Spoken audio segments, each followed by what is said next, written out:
So welcome to this 7 Insider event, our latest installment in the photo editor series. It's great to have Andrea Wise as our guest today. Andrea's visual editor at ProPublica and co-founder of Diversify Photo. So thanks for joining us, Andrea. Yeah, thanks for having me. Tell us a little bit about your background and passage to being an editor, because a lot of people usually have very different career paths to get to that. How did you get to being an editor, and what were the steps along the way?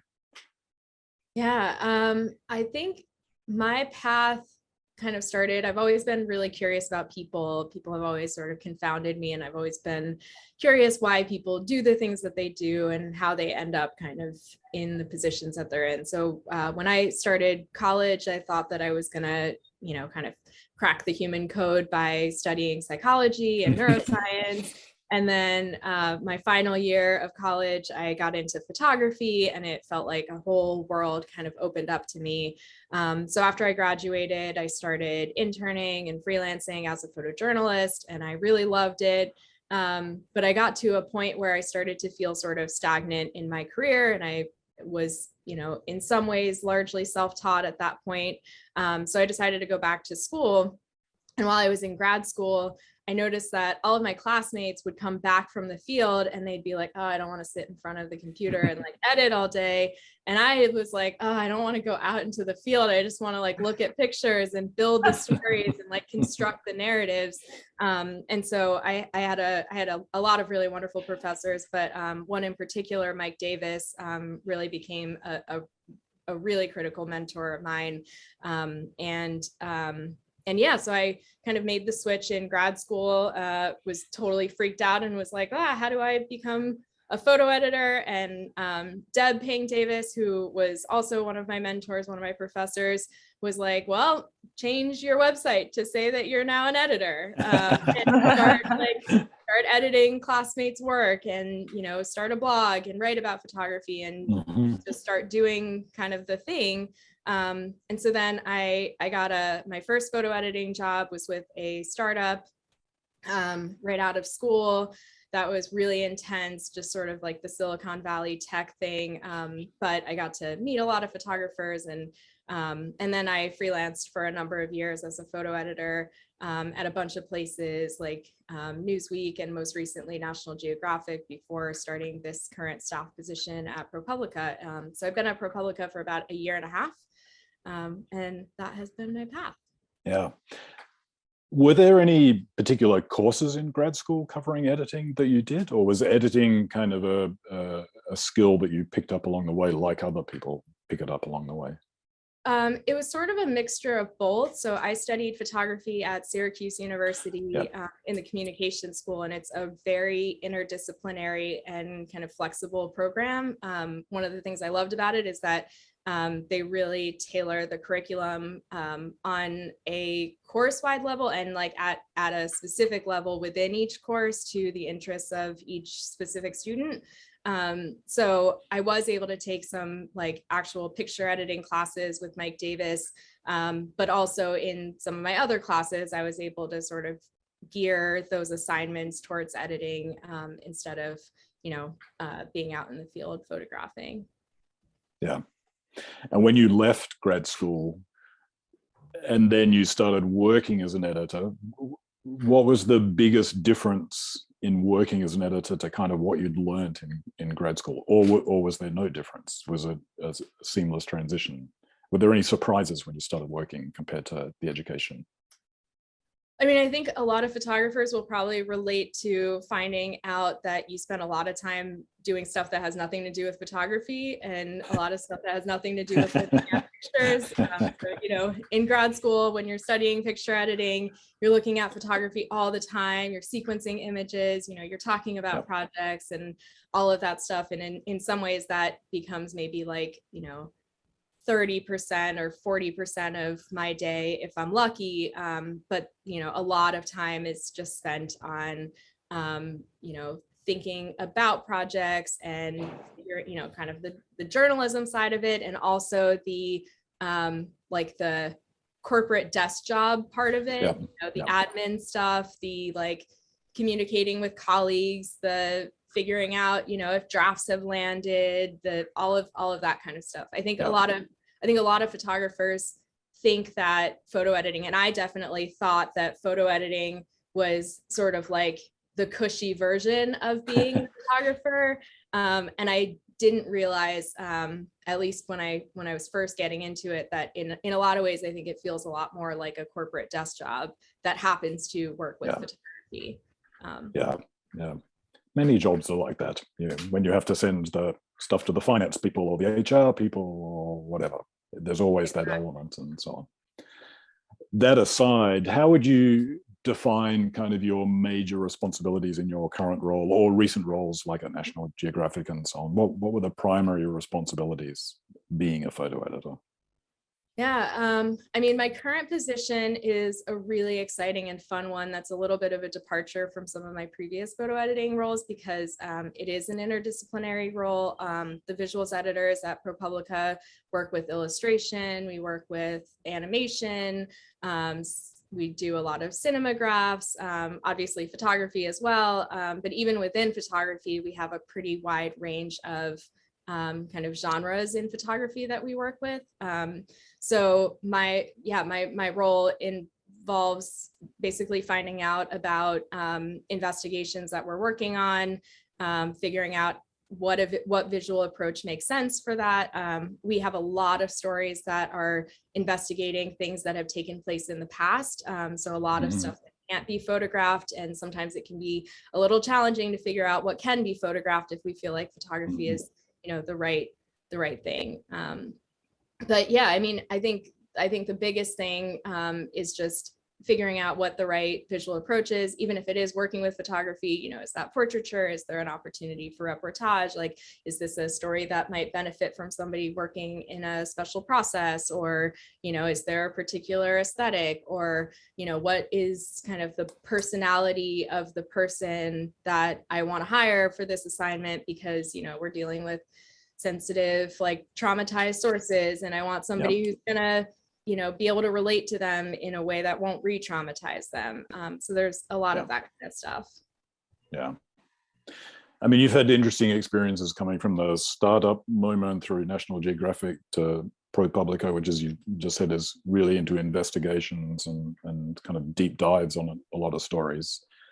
How would you characterize the state of the media industry? Big question, right? But from your perspective and your experience, because a lot of people, of course, immediately have a negative assessment of the state of media today, as it were, particularly the place of photography in that. What's your sense and how would you characterize things?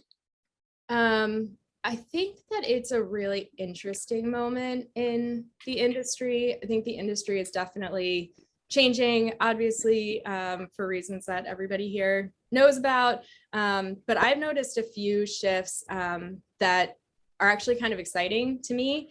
One, I feel like in the last maybe 3 or 4 years, I've seen a lot more organizations hiring full-time staff editors, which to me feels like whereas before that, I feel like there was a lot more reliance on freelancers.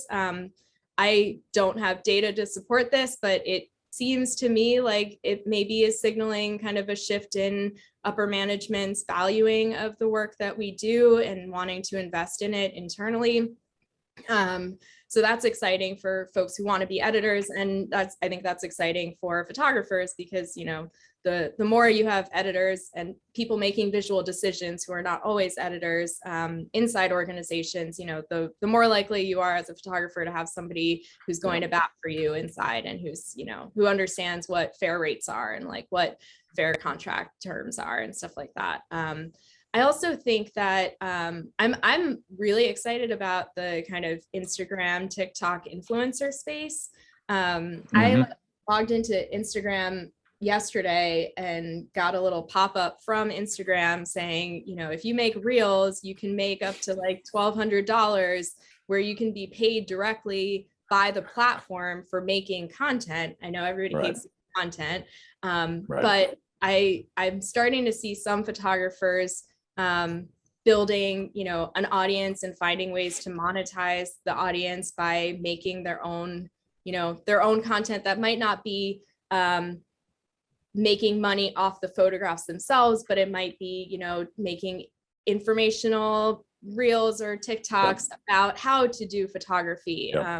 So I feel like there's a lot of, I feel like I'm seeing opportunities within sort of legacy media organizations that feel like they're maybe growing in some ways, even if kind of slowly. But I also feel like I'm seeing a lot of opportunities for photographers to make money without being reliant on some of those sort of industry gatekeepers. Yeah, good.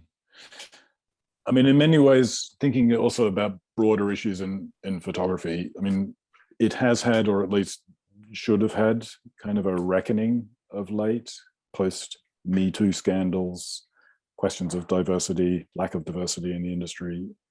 I mean, you have a very good perspective, having co-founded Diversify Photo and so on, to address some of these things. How do you think the current state of play is in the industry around those questions and issues?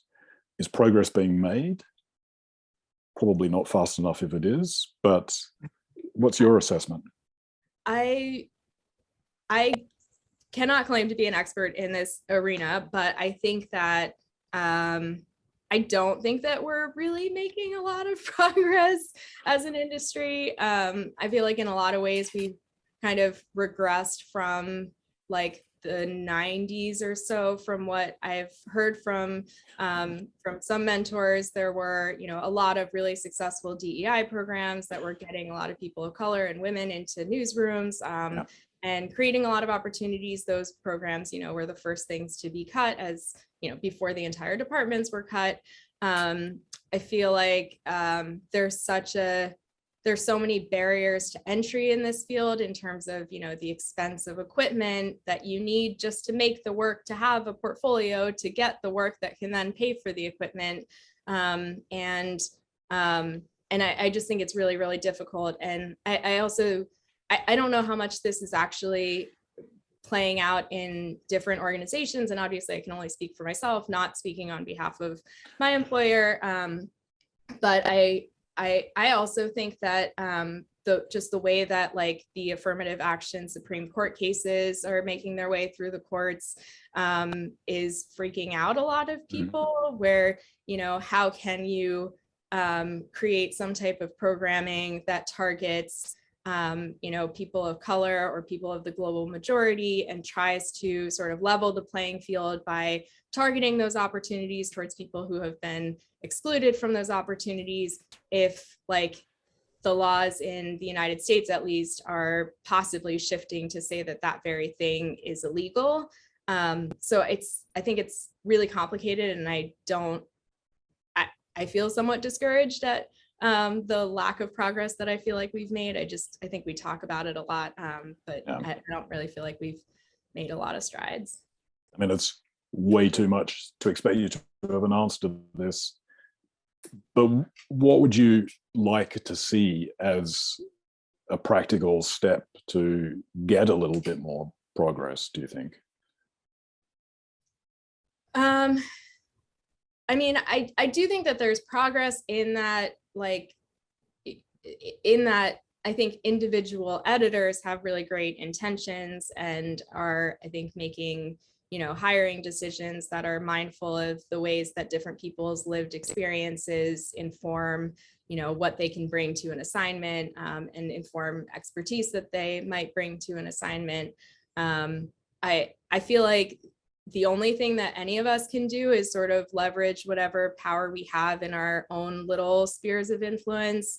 So if you are an editor and you can, I don't know if I can say that you can like prioritize hiring people from underrepresented backgrounds. I don't know if that's legal, but I think considering like the totality of experience that somebody brings to an assignment, and that, is a combination of your identity and where you grew up and, what kind of stories you've worked on. And it's like a whole mix of things. That's great. If you're a photographer, I think if you can't take an assignment, recommending somebody else, things like that, but and just like having conversations with one another. Yeah. In the end, social change is going to be the product of all those tiny little steps culminating in something, hopefully. I mean, the industry is like a little microcosm of the world. Yes. And so a lot of the issues that we continue to be experiencing in the industry are also just things that we're experiencing in society outside the industry. Definitely. Difficult. Yeah. Kind of getting back to the role of visuals and photography.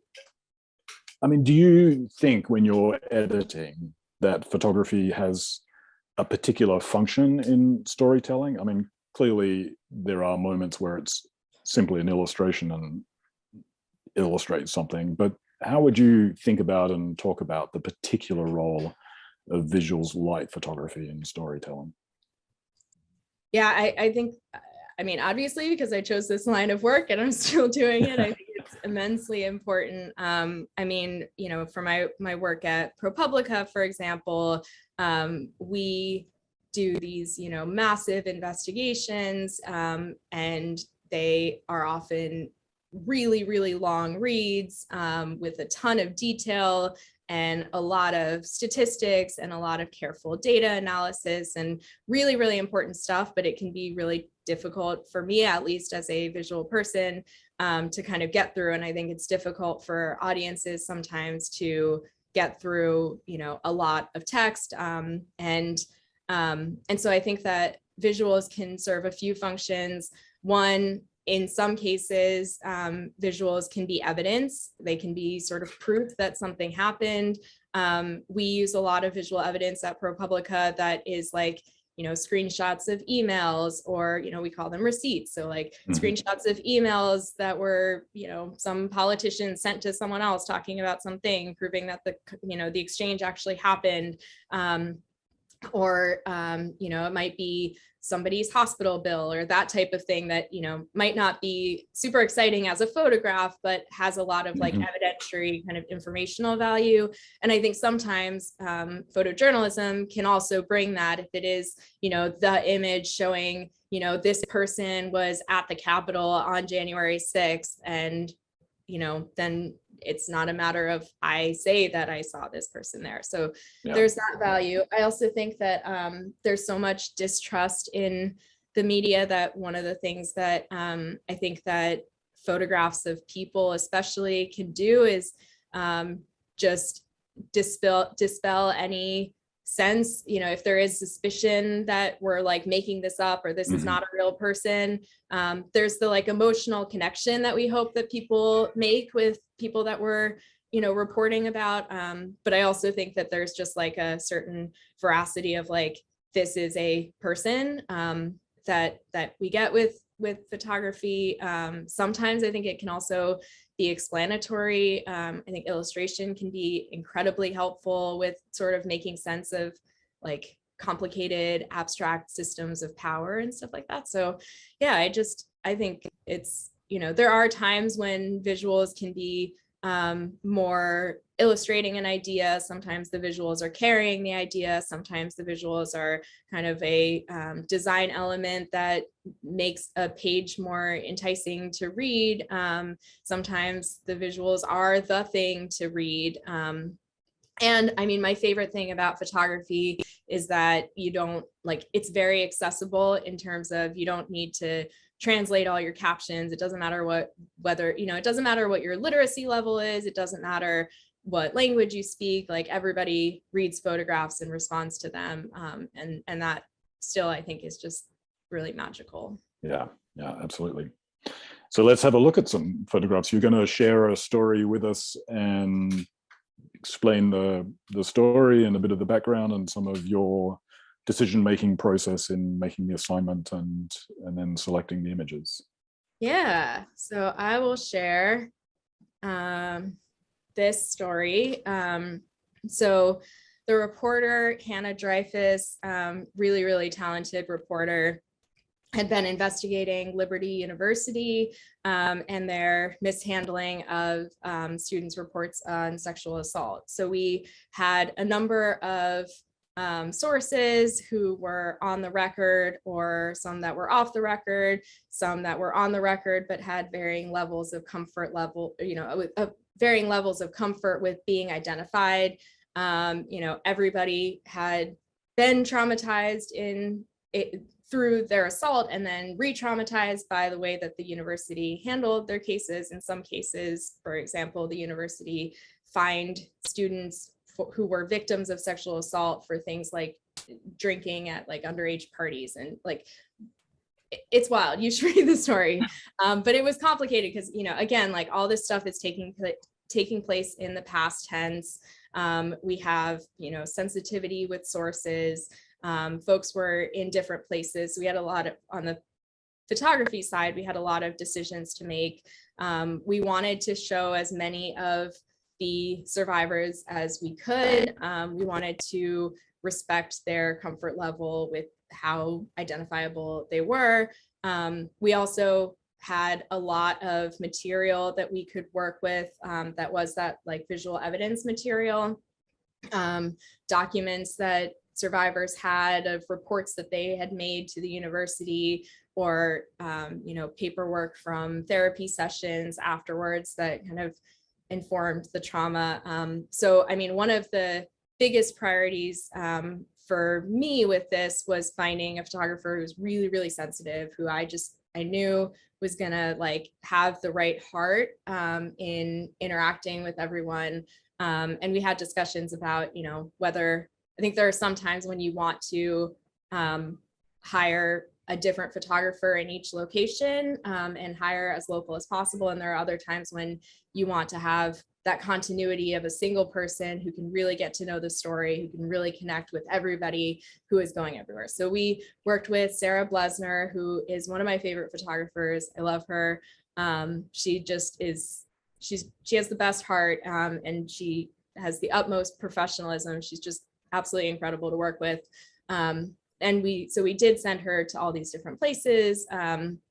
So, you know, this opener gives a pretty good feel of kind of what we did. We talked about the art direction of obscuring some of the frame, photographing through glass. This is something that Sarah was already doing in a lot of her personal work, which is also just, I know we're going to talk later about sort of tips for photographers, but I think, you know, the more you put your own personal you know, visual voice in your work that you put out on your website, in your portfolio, the more likely you are to be hired to do the thing that you uniquely do in a really special way. So, you know, we had some like artsy fartsy conceptual reasons for wanting that kind of visual approach. But, you know, we talked about themes of purity culture, which is a really big thing with Liberty University, and the Liberty Way, which is this like code of conduct. So anyway, this is the story. We also embedded a lot of this visual evidence. My colleague, Maya Eliyahu, who works on our audience team, she did most of the visual evidence stuff. I mean, this is like a catalog of injuries after one of the survivors' assault. And yeah, so we had a lot of these. And I think we should also just explain for people outside the US, Liberty University is a particular kind of university. So this is a very strong story because it's a very religious university. Yes, exactly. So yeah, and then when it came time for the edit, one of the things that they do at National Geographic that I have not seen done as much at other places is a really collaborative editing style. I loved that at Nat Geo. For almost every story, we would, get on Zoom with the photographer and like literally edit together side by side, or face to face over screen. And I just think it's really powerful, especially for a story like this, where the photographer is always the one on the ground. They know more about the story and about the experiences interacting with everybody than I do. So I want to hear from them, and it's just really nice when you can kind of have that dialogue. Yeah, we worked with Sarah and with Hannah, the reporter. We had some, back and forth with some of the sources in terms of there's always kind of this like delicate thing with working with sources who don't want their identities revealed or who have different comfort levels with being identified, because obviously we can't give people that we're photographing prior review of, like, they don't get to choose which photographs unless that is like the specific conceit in which we're working. But we did, in some of these cases, show the photographs to folks to say, are you comfortable with like this much of your face showing, or, is that all right? And in some cases, people, didn't want us using their photographs. And so we removed those images from the edit, and just, tried to handle it as sensitively as possible. I will stop screen sharing. And I can put a link to that story in the chat. That'd be great. Yeah. Yeah, maybe you can share it in the chat. Yeah. That'd be lovely. Oh, thanks. That's great. Super. Yeah, Sarah did a really wonderful job. Yeah, it's really, really beautiful. I've actually read the story a while back, and it's a very strong story with matching images. I think that's what I like about a story like this, where you actually have people who might not want to be totally shown, but it's so sensitive the way it was written as well. And then to have matching images, really, yeah, well done. Beautiful. So I would love to hear some more like practical things about you as a photo editor. And I know there's a lot of photographers listening in at the moment, I'm sure. So I'm sure, oh, actually I think there's some questions coming into the chat as well, but please everyone, if you have any questions, put them in the Q&A if you can. But what I would really like to know is what kind of stories throughout your career as a photo editor so far do you personally like working on? Ooh, I love variety. I think that's one of the things that drew me to journalism is, I was interested in art, and I was interested in psychology, and sometimes I was interested in history, and like no topic is off limits in journalism and in art. And I just find that variety to be really thrilling. There are times when I don't do a ton of like news coverage in my current position because we focus on investigative work. So it's a really different type of work than I've done previously. But I do find that, sometimes when there's like crazy things happening, and it can be really upsetting just because news can be upsetting, that having kind of a sense of purpose of like contributing to helping the public understand what's happening, that can be really gratifying. Of course, it can be really stressful as well, but it can feel really good to feel like you're sort of part of something and that you're in a position of helping. I also just always love stories that are about people doing kind of surprising or interesting things. I think that, yeah, I don't know. I love it all. I just love variety. I think I would be really bored if I had to only do one type of thing all the time. Yeah. That's, I think, a really nice part of this job in general, in working in photography. If you're a photo editor or a photographer, we're always working on different stories. So every day is kind of different in a way, I guess. Yeah. That is what I love about this as well, actually. So how do you were just talking about, I'm actually not sure if we were talking about it before all the people came in to watch, but you said earlier that what you liked about editing is, or that when you were in school, that you were really drawn towards the editing and not the photography part as much. I went the other direction. I was like, oh, send me outside. I want to. So I'm always struggling with editing. I'm not as, it takes me a long time to make good edits. So I would love to hear some advice. Like, how do you edit? How do you look at the images on your screen? Do you print them out? Do you like to receive hundreds of images from photographers, or do you want like a narrow edit? Can you talk a bit about that?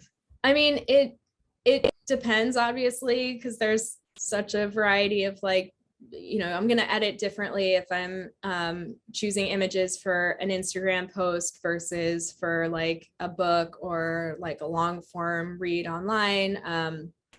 I rarely print things out anymore, just because it's not really practical, and I don't actually have that much space in my messy office.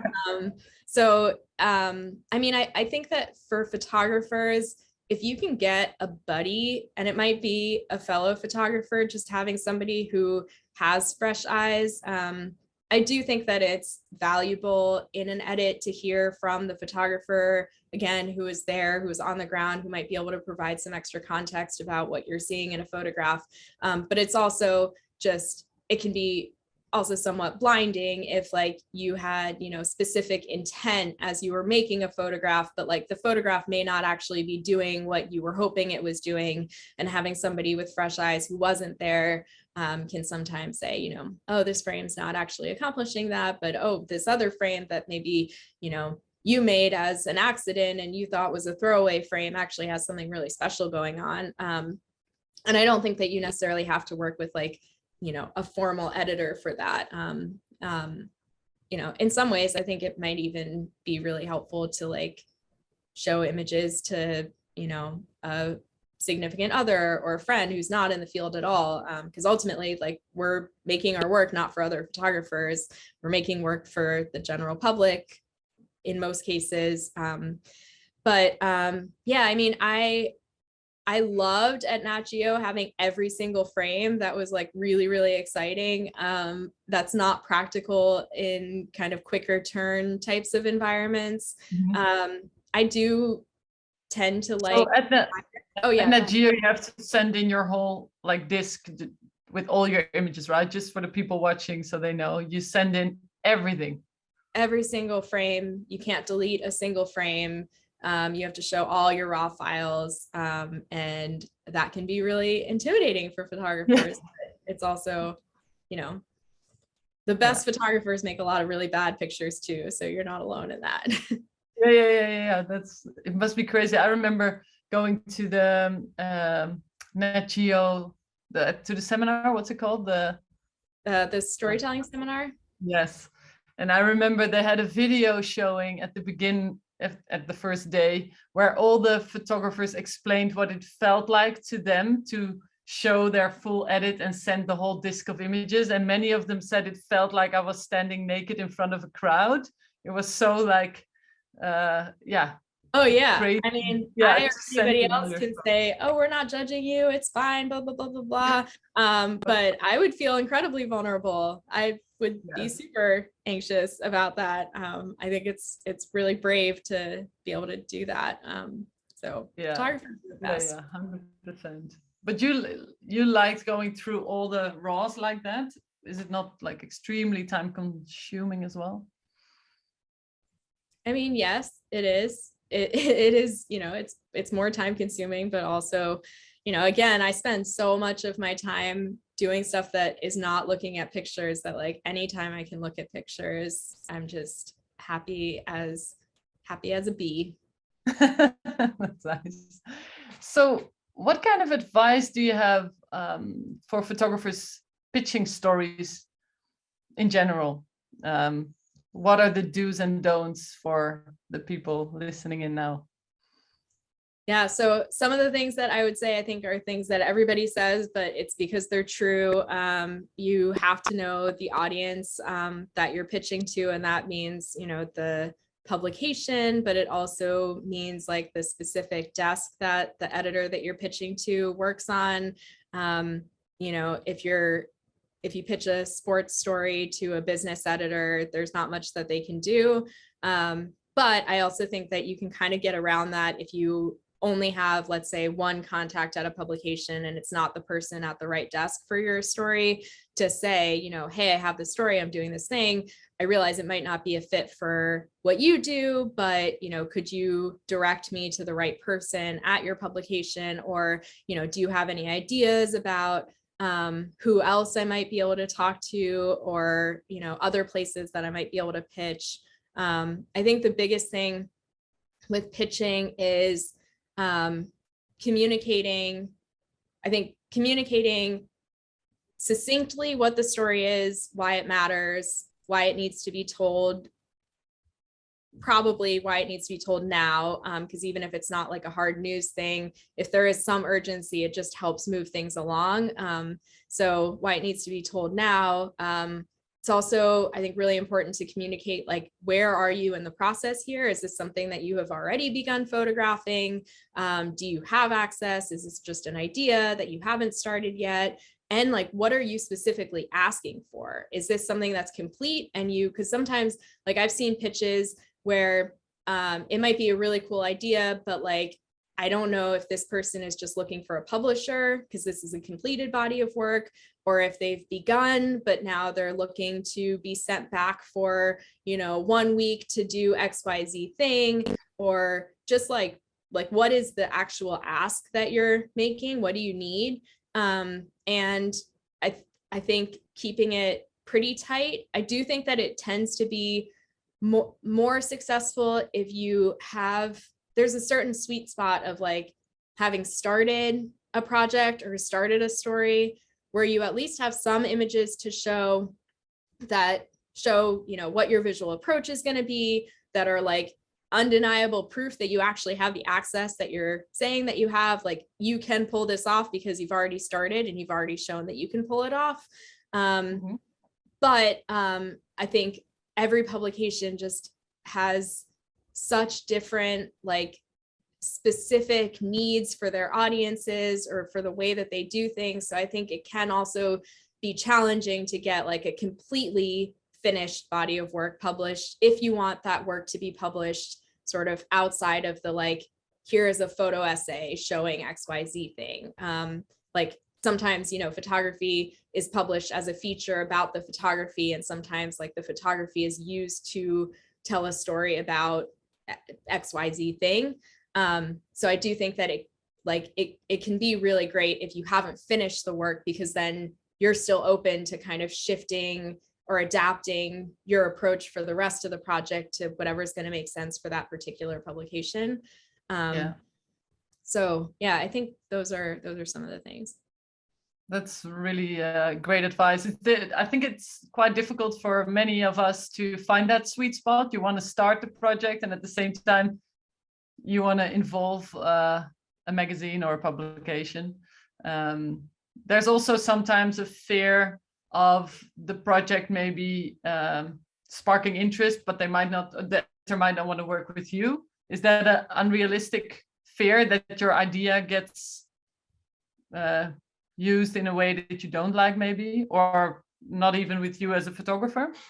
I mean, I have heard of that happening. I know that does happen because photographers have said that happens. Every editor that I know and respect, like, would probably agree that that's pretty unethical.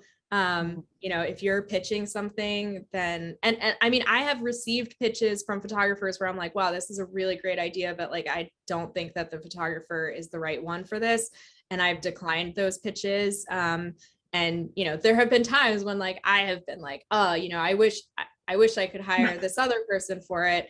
But, you know, if you brought me the idea, then, you know, that is, you know, whether the idea is like protected by copyright law or not, I feel like that is kind of your intellectual property. And we have to respect that. Yeah. But I also think that photographers sometimes get hung up on like, oh, does it need to be a PDF as an attachment, or does it need to be, you know, formatted in this way or formatted in that way? Does it have to be 3 paragraphs or 4 paragraphs? Like, and I don't think that a lot of editors are super picky. Like if it's a good idea, then it's a good idea. And so, you know, throw it in a PDF or put it in an email, but just like, don't overthink the format too much. That's a really good addition, because I think you're right. A lot of us are like, oh, yeah, what would be the best way? I don't know how to make a pitch. It's like, just write an email with the idea and like link to some images. Exactly. And how do you, or where do you usually find new work or new photographers to maybe work with, or do you actively look for them, or do you just, I don't know. How do you do it? I mean, I don't have like a specific methodology that I follow. I have found the pandemic to be kind of like frustrating in this, well, in many regards, but especially in sort of like the networking regards, because, you know, I used to meet a lot of photographers at portfolio reviews and at festivals and conferences and stuff like that. And that, you know, that's always like super energizing.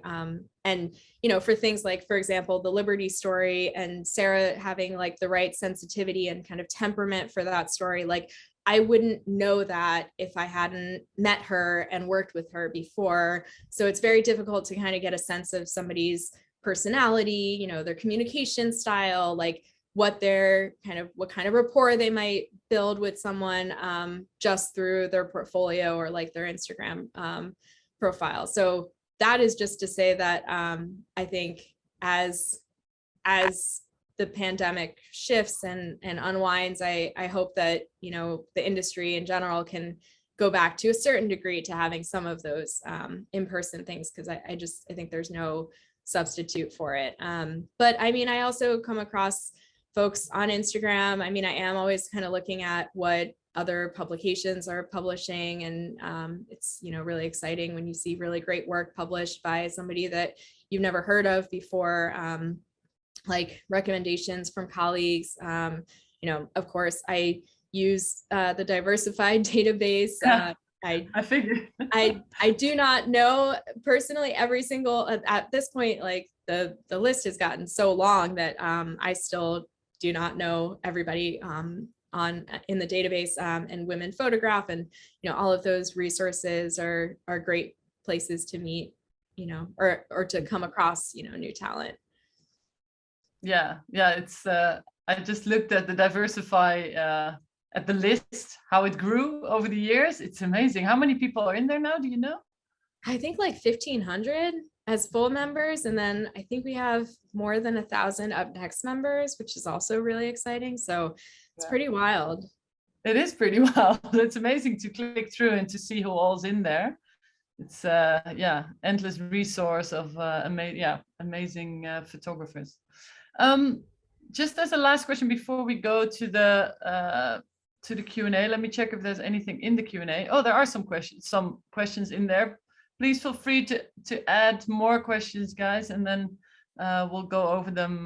But I have one last question. It's a very difficult one, maybe, but I'm curious to know what makes a photographer stand out to you. It's more like a personal question. Ooh, that can be so many things. Yeah. Oh, that's because, yeah. Oh, I love that question. I mean, I think that there's the work itself, and then there's also what you do with the work. So if it's a matter of like, how do you make your work different from everybody else's work, that might be, you know, having a particular kind of visual signature, a way of seeing. It might be the way that you use color or the way you compose things. It might be kind of an emotional thing of like the types of intimate moments that you're able to get, you know, with the connection that you're able to forge with the people that you're photographing.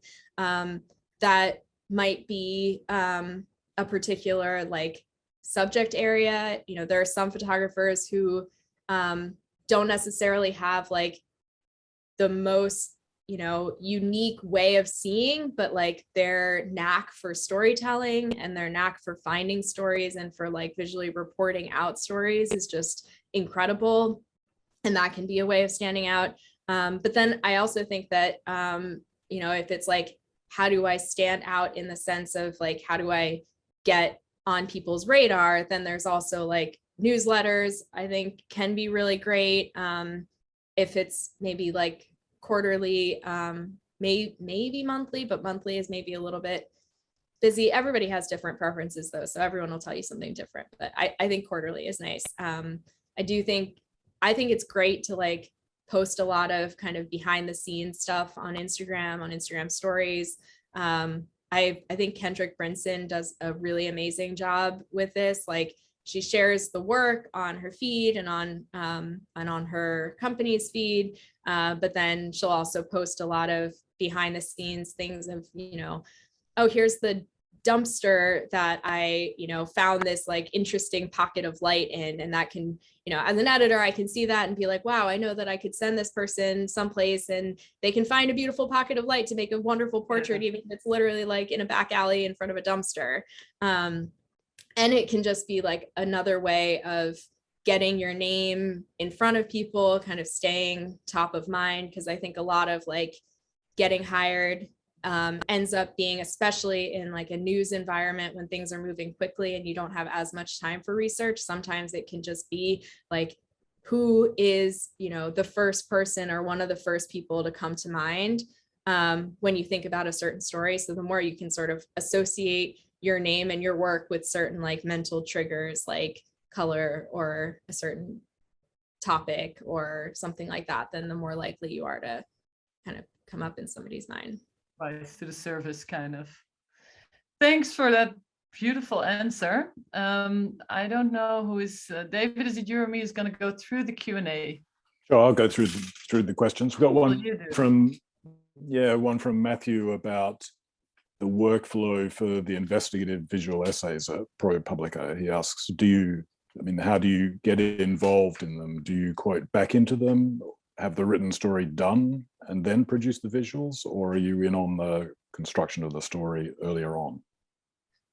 I would say sort of all of the above. It really depends. There are some stories, especially if it's something that is, you know, really abstract, really being reported out from a data analysis or something like that, where we have sort of like the luxury of time in that we're not going to like miss a photographable moment if we wait for, you know, the reported findings to become clearer, or if we wait for a draft. There are some times when, you know, you don't want to wait for a draft, because if by the time you have the draft written, like the moment has passed and you've lost your opportunity to photograph. We tend to not, I think we pretty rarely have, well, actually, I don't know if I can think of a single time when we've had like all of the copy completely finished before we have started. In some ways that might make our jobs a little bit easier, and like knowing really what, you know, the most important points are to be communicating with visuals. But, you know, right now, we have a photographer that we just were able to hire for a pretty good stretch of time, and she's working side by side with the, you know, writing reporter, and, you know, we have an outline, but we don't have a draft, but they are sort of forging the story together. So it just depends on the story and kind of the nature of the investigation. But obviously, everybody would say like, get us involved as early as possible.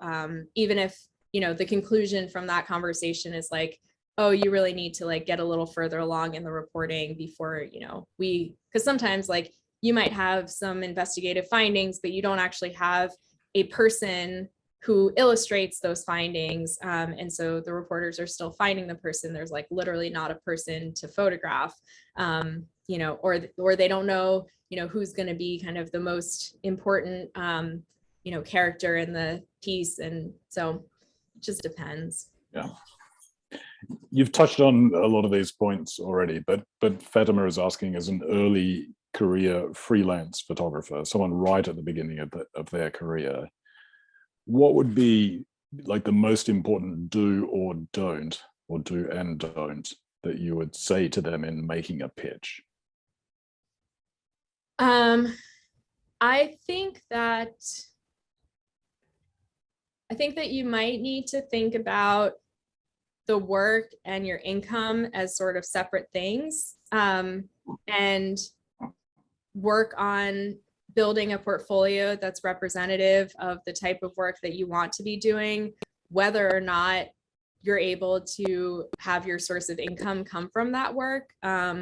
Most photographers at like any level of their career do not make their favorite work on assignment. I think that that's like a fair kind of generalization to make. And so, if you have to have like a day job doing something completely unrelated to photography so that you can like finance working on the projects that you really care about to build that portfolio, I think that can be really great, especially if you can find kind of a side gig that is a little bit flexible. So I would say work on building your portfolio first and foremost, kind of figuring out kind of who you are as a photographer, and also like what really motivates you. Something that was really helpful for me in starting to figure out what I wanted for my career and that I like to share with others is like draw a Venn diagram. I think Deb Ping Davis had us do this in her class in grad school. Draw a Venn diagram of what you're good at, what you're good at, what you like doing, and what there's a market for. And if you're really, really lucky, you find something that's all three. Yeah. Most people don't, or at least 100% of what they do does not fall very neatly in there. So, if there's something that you're good at and there's a market for it, but like you don't love it, but you don't hate it, but that can finance what you're good at and you love, but there's no market for, then like you can sort of figure out how to like craft a career, that way. Yeah, super. So final question, all our editors get asked this at some point. If someone wants to reach you, how can they reach you? Is there a good email that you can share? Sure, I can put my email address in the chat. Yep. And I'll also put my personal if folks want to, and I'll put my one. Very kind. So 3 points of contact. There we go.